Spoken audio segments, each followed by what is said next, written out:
She said, I need a break to figure out what I want. I said, take all the time you need. 6 months later, she came back saying she'd made a mistake. I introduced her to my fiancé and said, perfect timing, we need a wedding planner. I 29 male never thought I'd be the guy posting one of these stories. Always figured the people who ended up here were either making things up or just had worse luck. Turns out I was wrong on both counts. Rachel and Ty had been together for 7 years. Met in college, moved in together after graduation, the whole 9 yards. We weren't married yet because she wanted to establish her career first. I respected that. I'm not one of those guys who needs a ring to prove commitment. Or so I thought. 3 years ago, we bought a condo together. Well, technically I bought it. My name on the deed, my down payment from an inheritance from my grandmother. But it was our home. She decorated it, picked the neighborhood because it was close to her yoga studio. I paid the mortgage. She covered utilities and groceries. It worked until it didn't. It was a Tuesday in March when she dropped the bomb. I'd just gotten home from work. Was heating up leftover Thai food when she sat down at our kitchen island. With that look, you know the one. We need to talk. I turned off the microwave. Okay, I've been doing a lot of thinking. She was twisting her ring, not an engagement ring. Just this silver band she always wore. And I think I need some space. Space. A break to figure out what I want? I set down my pad thai. What does that mean exactly? She launched into this whole speech about how she felt stuck, how she needed to find herself, how she loved me but wasn't sure if she was in love with me anymore. Classic breakup bingo. But then she said something that made my spider sense tingle. I think I should stay with Megan for a while. Megan, her coworker who lived in a luxury apartment downtown, was always posting about wine nights and living her best life on Instagram. For how long? I asked. I don't know. A few weeks? A month? I just need time to think. Here's the thing. I'm not an idiot. I knew what this was really about. But I also knew that begging someone to stay never works. So I did the only thing I could do. Okay, I said. Take all the time you need. She looked surprised. Really? Really? If you're not happy, you should figure out what makes you happy. She packed a bag that night, took her yoga mat, her work clothes, her laptop, left behind 7 years worth of everything else. I helped her carry her stuff to her car because I'm not petty. Not yet anyway. This doesn't mean we're broken up. She said before driving away. It's just a break. Sure, I said. A break. The first month was rough. Not gonna lie, I drank too much whiskey, ordered too much pizza, and may have ugly cried to my best friend Connor once or twice. But by the second month, something shifted. I started noticing things, like how she blocked me from viewing her Instagram stories, but not her regular posts. Rookie mistake. Like how Megan's suddenly featured a lot of double wine, glasses and girls' night posts that looked suspiciously like date nights. Like how Rachel's car was never at Megan's apartment when I happened to drive by. Don't judge me. We've all done the drive-by. But the real kicker came about a month into our break. Connor called me at 11 p.m. on a Friday. Dude, you need to see this. He sent me a screenshot from his girlfriend's friend's Instagram story. There was Rachel at some rooftop bar downtown, wrapped around a guy I'd never seen before. The caption? Love is in the air. I stared at that photo for probably an hour. This guy was everything I wasn't. Tall, built like a CrossFit instructor, wearing a suit that probably cost more than my car payment. They looked like they'd been together for months, not weeks. That's when I decided to do some digging. Turns out Mr. CrossFit was named Derek Chen. Investment banker. UCLA MBA, drives a Tesla. His LinkedIn looked like a capitalism fever dream. And according to some creative social media investigation, and Rachel had been liking each other's posts for the past 6 months. 6 months. Our break suddenly made a lot more sense. Here's where a different guy might have gone nuclear, blown up her phone, showed up at Megan's apartment, made a scene. But that's not my style. I'm a planner. Always have been. And if Rachel wanted to play games, well, I had some time on my hands. First things first, the apartment. Remember how I said it was in my name? That wasn't by accident. I'd insisted on it because my credit was better and the inheritance made the down payment easier. Rachel hadn't pushed back because, in her words, we're basically married anyway. I texted her 2 days after seeing the photo. Hey, just wanted to check in. How's the self-discovery going? She replied within minutes. Good, really good actually.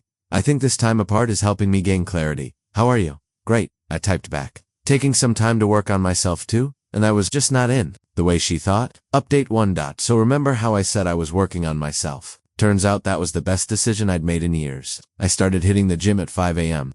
Not because I wanted to become Mr. CrossFit 2.0, but because I couldn't sleep anyway, and rage lifting is surprisingly therapeutic. Deleted Facebook.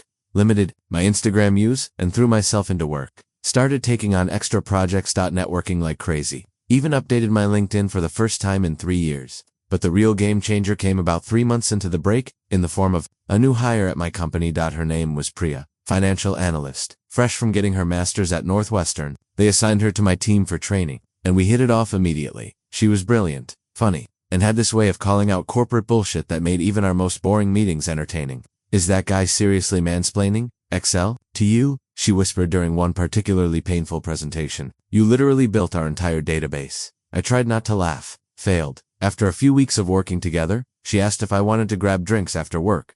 Just as friends, she clarified. I don't date coworkers, but you look like you could use a friend. Was it that obvious? Over drinks, I found myself telling her everything. The 7-year relationship, the break, the Instagram detective work. She listened without judgment, occasionally making these little sounds of disbelief. So let me get this straight, she said after I finished. She's living rent-free in the apartment you pay for, while dating some finance bro, but still texting you about gaining clarity. That about sums it up, and you're just okay with this. I'm planning, I said. She raised an eyebrow. Planning what? I'll let you know when I figure it out. Meanwhile, Rachel's texts were getting more frequent and more bizarre as the months wore on. She'd send photos of sunsets with captions like, thinking of you, and random memories. Remember that time we got caught in the rain in Portland? Really? Laying it on thick? I always responded politely, but briefly. Nice sunset. Yeah, Portland was fun. Grey rock method, they call it. Be as boring as possible. Around the 5-month mark, the kicker came. She texted, hey, I need to come by the apartment. Sometime to pick up some of my fall clothes. Is that okay? Sure, I replied. I'll be at work. You still have your key. Actually, she typed, could we maybe talk when I'm there? I have some things I want to say. I bet she did. I have a meeting that runs late, but we can talk soon. The next day, I made sure I was definitely not home, but I did have a Ring camera installed a few months prior. For security reasons, obviously. Watched her let herself in, wander around like she was casing the joint. She spent a weird amount of time in my home office, then she grabbed a bunch of clothes and left. That night Priya texted, how did Operation Avoid Your Ex go? Successful. She took the bait. What bait? Check your work email tomorrow. I'd left my laptop open on my desk with my email conveniently visible. The latest message, a flight confirmation to Sagabo 42, departure date, 2 weeks out. The booking, name, just mine. The second passenger, listed as guest, TB, was it petty? Absolutely. Was it effective? You bet. Rachel texted me that night. So Cabo, work retreat, I replied. Company reward for closing the Morrison deal. There was no Morrison deal, but she didn't know that. Oh, that's nice. For 2 people. Yeah, we get a +1. Haven't decided who to bring yet. Radio silence for 3 days after that. Then, can we please talk? In person. I really need to see you. I'm pretty slammed with work right now, but maybe. After I get back from Cabo, that's 2 weeks away. Yeah, busy season. You know how it is. Meanwhile, my actual life was improving dramatically. The gym routine was paying off. I'd gotten a promotion, and my friendship with Priya was becoming something more. But the universe wasn't done. Connor called me on a Saturday morning. Voice. Weird. Dude, you need to sit down. Why? Remember Derek? Tesla Derek. Unfortunately, he's engaged. I laughed. Yeah, to Rachel. I figured that was coming. No man to someone else has been for a year. The floor dropped out from under me. My girlfriend saw it on LinkedIn. Some tech executive named Amanda. Weddings in August. There's a whole website. I pulled up the site while we were still on the phone. There they were. Derek and Amanda. Professional photos. The works. Our story included a timeline that very much overlapped with him playing Rooftop Romeo with Rachel. Holy shit, I breathed. You gonna tell her? I thought about it for maybe 30 seconds. Nope. Seriously. She wanted to find herself. Let her find this out herself. Update 2. 6 months into our break, I was actually doing great. Shocking, I know. The Cabo trip took Connor. We spent a week drinking margaritas, deep sea fishing, and absolutely not thinking about my ex. Posted just enough photos to make it clear I was living my best life. Rachel, meanwhile, was spiraling. The text started the day I got back. Can we please talk now? I've had time to think. I miss us. I kept pushing it off. Too busy, too tired. Maybe next week.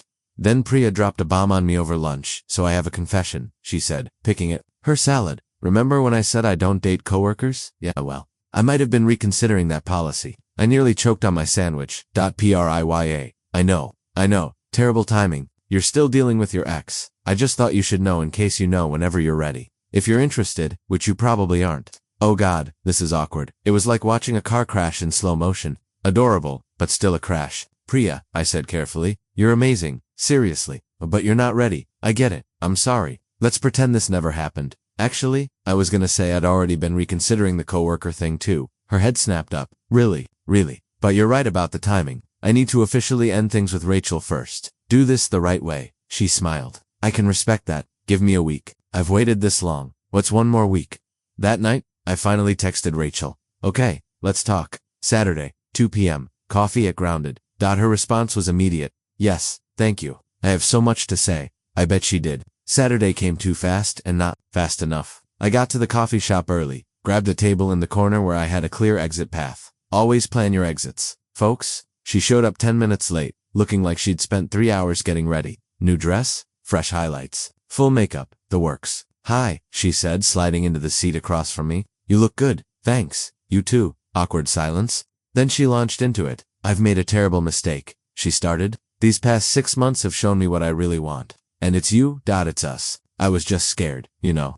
7 years is a long time, and I panicked. But being apart made me realize you're my person. I let her talk. She went on about how she'd been confused, how Megan had filled her head with ideas about missing out. She realized the grass wasn't greener. I want to come home, she finished. I want to work on us. I took a sip of my coffee. What about Derek? The color drained from her face. What? Derek? The investment banker? The guy you've been dating? How did you— Instagram exists. Rachel, I'm not stupid. She rallied quickly. I'll give her that. It wasn't serious. It was a fling. I was trying to figure out what I wanted. By dating someone else. It wasn't like that. We weren't together. You said I could take time to figure things out. I said you could take time to figure out what you wanted. I didn't say you could keep me as a backup plan while you test drove other relationships. That's not what I was doing. Really. Then why are you back now? Did Derek dump you, or did you find out about Amanda? Direct hit. Her face went through about 6 different emotions in 3 seconds. How do you know about Amanda? Like I said, not stupid. She started crying. The ugly mascara running kind. I didn't know he was engaged. He told me they broke up. I felt so stupid when I found out, but it made me realize that you wanted your backup plan back. You're not a backup plan. Then what am I, Rachel? Because from where I'm sitting, it looks like you wanted to see if you could upgrade. Found out you couldn't, and now you're settling for what you had. That's not fair. Neither is what you did to me. She reached for my hand. I pulled back. Please, she said. We have 7 years together. Doesn't that mean anything? It meant everything. Past tense. So that's it. You're just giving up. I almost laughed. I'm not the one who gave up. I'm the one who spent 6 months respecting your decision. While you were playing house with someone else's fiancé, I made a mistake. People make mistakes. We can get through this. You're right. People do make mistakes. But this wasn't a mistake. This was a choice. A series of choices. For 6 months before you asked for a break, you were setting this up. You thought you found something better. It didn't work out, and now you want to come back like nothing happened. So what? You're just going to throw away 7 years? I didn't throw it away. You did. The moment you decided I was worth risking for a maybe. She was full-on sobbing now. People were starting to stare. I love you. No, I said quietly. You love the security I provided. You love having someone who pays the mortgage and doesn't question where you are. You love having a safety net. But you don't love me. If you did, you wouldn't have done this. I stood up to leave. She grabbed my wrist. Wait, please. Just tell me what I need to do. I'll do anything. Therapy, counseling, whatever you want. What I want, I said, gently removing her hand, is for you to move on. Like I have. You've moved on. It's been 6 months. Yeah, well, apparently that's all the time it takes to figure out what you want. You taught me that. I left her there, felt bad, for maybe 10 minutes. Then I remembered the Instagram photos, the lies, the 6 months of groundwork she'd laid, and the guilt evaporated. That night, I had a date with Priya. A real date. She wore this blue dress that made her eyes pop, and she actually snorted when she laughed at my dumb jokes. So, she said over dessert, how did the coffee meeting go? Exactly as expected. That bad? That predictable. She raised her wine glass. 2 predictable exes and unpredictable futures. I clink my glass against hers. I'll drink to that. Update 3. I know you're all dying for the dramatic finale. So here it is. 6 months after that coffee shop conversation, my life looked completely different. Priya and I were going strong. Like seriously strong. She'd met my parents. I'd survived meeting her very traditional Indian family. Barely. And we'd just booked a trip to Italy for our 6-month anniversary. Yeah, I know. Guy who was committed about marriage after 7 years was planning anniversary trips after 6 months. Things change when you're with the right person. I'd also sold the condo. Turns out, living in a space my ex had decorated while dating my current girlfriend was weird for everyone involved. Made a nice profit, bought a new place closer to work. Priya helped me pick it out, but insisted on keeping her own apartment. I'm not making Rachel's mistake, she said. We do this right or not at all. Have I mentioned I love this woman? Anyway, I was at Whole Foods on a random Wednesday, trying to figure out which overpriced olive oil Priya's recipe actually needed, when I heard it. Mark. I turned around. There was Rachel, holding a basket with 1 sad bagged salad and a bottle of wine. She looked rough. Not homeless rough. But definitely life isn't going as planned rough. Hey, I said, because what else do you say? Wow, look good, really good, thanks. You doing okay? She laughed. But it was hollow. Yeah, great. Living with Megan? Again, still, whatever. Awkward pause. I heard you sold the condo, she said. Yeah, few months ago. And you're seeing someone, Connor's girlfriend mentioned. I am. Another pause. Then she said quietly, I really messed up, didn't I, Rachel? No, I know, I do. I spent so much time thinking about what I might be missing that I missed what I had. She gestured at my basket, which had accumulated way too many ingredients for one recipe.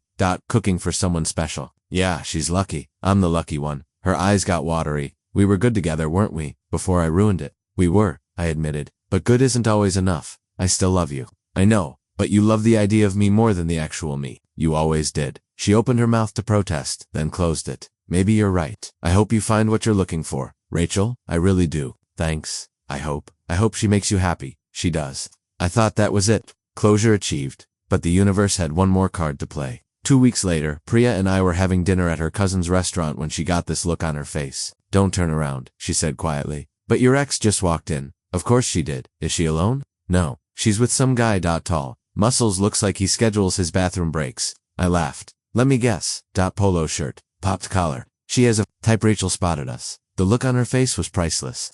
Shock, recognition, then resignation. She whispered something to Polo shirt, who looked over at us. Then she did something I didn't expect. She walked over. Hi, she said awkwardly. Sorry to interrupt. I just wanted to introduce myself. She turned to Priya. I'm Rachel, the ex. Priya, because she's classier than I'll ever be, smiled and extended her hand. Priya, the upbraid. I choked on my water. Rachel laughed, genuinely laughed. Yeah, I can see that. She looked at me. She's beautiful. She's also brilliant, funny, and calls me on my bullshit, I said, taking Priya's hand. So everything I wasn't, Rachel said, but without bitterness. I'm happy for you, both of you. Thanks, I said, meaning it. She started to leave, then turned back. Can I ask you something? When did you know that we weren't going to work? I thought about it. Honestly, the moment you said you needed a break to figure out what you wanted, because I already knew what I wanted, and someone who has to think about whether they want to be with me, isn't it? She nodded slowly. That's fair. Well, enjoy your dinner. After she left, Priya was quiet for a moment. Then, that was very mature of you. I have my moments. Also the upgrade. Really? She grinned. Too much. Perfect amount. We got engaged 3 months later. Nothing fancy. She proposed to me, actually in the middle of a PowerPoint presentation about quarterly projections. Slide 47. Projected growth. Slide 48. Will you marry me? The entire finance department lost their minds. The wedding planning was going well until Priya had what she called a stroke of genius. You know what would be hilarious? She said one night. If we hired your ex as our wedding planner. Priya, no. Come on. It would be the ultimate power move. It would be cruel. It would be karma. No, she pouted. Fine. But I'm at least inviting her to the wedding. Why would you do that? Because, she said, curling up against me. I want her to see what she gave up. I want her to watch you marry someone who never needed a break to figure out you were worth keeping. That's still cruel. That's still karma. We didn't hire Rachel. We didn't invite her either. But we did run into her one more time. The week before the ceremony, we were picking up Priya's dress when Rachel walked out of the boutique next door. Because of course she did. She saw us. Froze. Then noticed the garment bag. Wedding dress. She asked. Yeah, Priya said. Next Saturday. Congratulations. Thanks. Actually, Priya looked at me with that expression that meant she was about to do something I wouldn't like. We're still looking for someone to coordinate day of stuff. Interested? I stared at her. Rachel stared at her. Are you serious? Rachel asked. Why not? You're good at event planning. We need a coordinator. Rachel looked between us like we were both insane. Which fair.